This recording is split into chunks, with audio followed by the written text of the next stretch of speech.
लोकसभा चुनाव के मद्देनजर आज प्रथम चरण की पोलिंग हो रही है। इसी के अंतर्गत श्रीगंगानगर में भी चुनाव प्रक्रिया सुबह 7 बजने के साथ ही शुरू हो गई।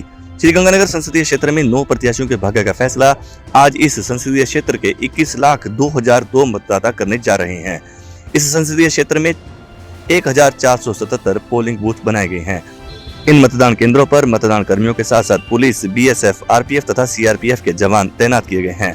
मतदान शुरू होते ही अधिकारी भी इन मतदान केंद्रों का लगातार निरीक्षण करते नजर आए। गंगानगर संसदीय क्षेत्र की सभी 8 विधानसभा क्षेत्रों में और गंगानगर जो इलेक्शन डिस्ट्रिक्ट है उसकी 6 विधानसभा क्षेत्रों में शांतिपूर्ण तरीके से मतदान अभी चल रहा है। हमारा 14.14% सुबह 9 बजे तक हुआ, जो अभी तक स्टेट में हाईएस्ट है।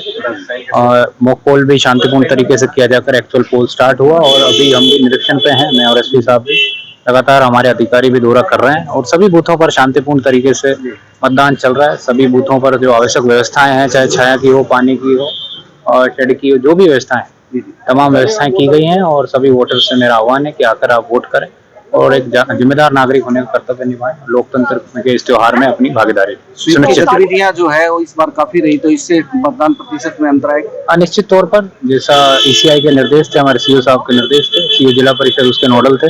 लगातार हमने वोटर्स को एजुकेट किया, उनको पार्टिसिपेट करने के लिए इसमें इन्वॉल्व किया और उसी का परिणाम है।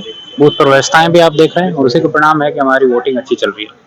मतदाताओं को मतदान के प्रति प्रोत्साहित करने के उद्देश्य से ऐसे मतदाताओं को निर्वाचन विभाग की तरफ से सर्टिफिकेट दिए गए जिन्होंने पहली बार अपना वोट पोल किया।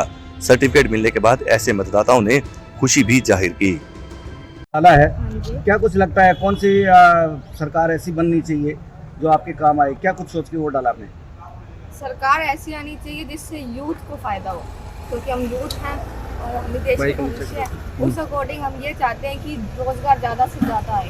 अगर प्राइवेट कंपनियां भी आती हैं तो भी वो इतना पैकेज तो रखे कि एक यूथ अपने मतलब खर्चा निकाल सके लाइफ में और कोई स्टेबिलिटी ले आ सके। और गवर्नमेंट जॉब भी मतलब होनी चाहिए सेट होने के लिए। तो जो रोजगार दे युवाओं को वो सरकार आनी चाहिए।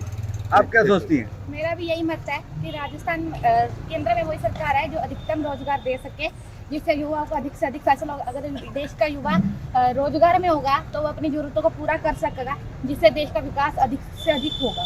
ठीक है, तो मोदी जी कह रहे मेक इन इंडिया होना चाहिए, युवा खुद रोजगार पैदा करें, उसके बारे में? सर, उसके लिए बैंकों से लोन अच्छा मिलना चाहिए और मेरे अकॉर्डिंग अगर मतलब सरकारी प्रोसेस मीडियम से मीडियम गारंटी में अच्छा लोन मिलना चाहिए। सरकार को ऐसी योजना लानी चाहिए जिससे लोगों को सिखा सके और अच्छा रोजगार पैदा कर सके। स्टार्टअप में देश की सरकार को सहयोग करना चाहिए, केंद्र के साथ साथ राज्य की सरकार को स्टार्टअप लाना चाहिए। गंगानगर में बहुत सारी कंपनियां आनी चाहिए और जिससे हम जैसे युवाओं को रोजगार मिले। लोकतंत्र के इस महापर्व पर श्रीगंगानगर विधायक जयदीप बिहानी ने भी अपना वोट पोल किया।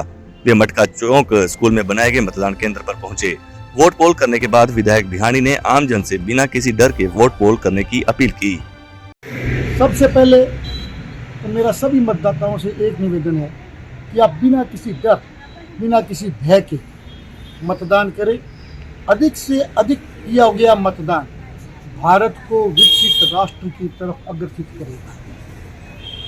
पिछले 10 सालों में मोदी जी के नेतृत्व में भारत विकसित राष्ट्र की तरफ बढ़ रहा है। अब की बार मोदी सरकार, अब की बार 400 पार। वहीं ससुराल जाने से पहले दुल्हन ने भी लोकतंत्र में भागीदारी निभाते हुए मतदान किया। आपको बता दें कि गांव 2E में कल रात रेखा यादव की शादी हुई थी। आज ससुराल के लिए विदा होने से पहले रेखा यादव मतदान केंद्र पहुंची और मतदान किया। प्रथम चरण का मतदान अपने तय समय पर प्रातः 7 बजे के मुताबिक शुरू हुआ, लेकिन इसी के साथ साथ कुछ जगहों पर मतदान प्रक्रिया प्रभावित होने की सूचना भी प्राप्त हुई। बूथ संख्या 134, 135 पर EVM में तकनीकी खराबी के कारण वहां करीबन 15 मिनट तक मतदान प्रक्रिया प्रभावित रही। वहीं साधु शहर में एक बूथ पर पुलिस कर्मी द्वारा मतदाताओं से अभद्र व्यवहार किए जाने पर पूर्व विधायक ने समझाइश की। इसी के साथ साथ रायसीनगर क्षेत्र में 38 NNP में मतदाताओं ने मतदान का बहिष्कार करने का ऐलान कर दिया। इसकी वजह पेयजल समस्या बताएगी। इस बात की जानकारी लगने पर प्रशासनिक अधिकारी मौके पर पहुंचे और ग्रामीणों से समझाइश की। इसके बाद ग्रामीण वोट करने पर सहमत हुए।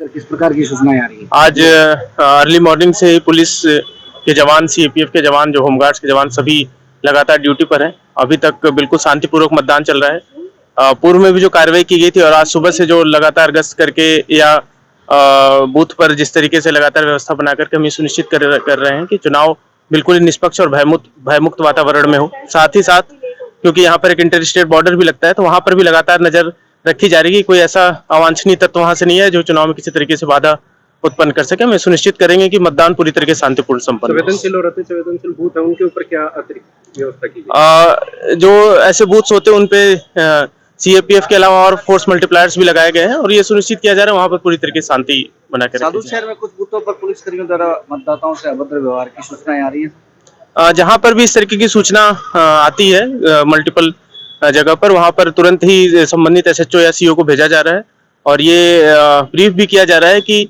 जो मतदाता आ रहे हैं उनसे वार्ता करने का तरीका अपना बिल्कुल शालीन रहे, अपने को स्ट्रिक्ट रहना है परंतु सौम्य रहना है।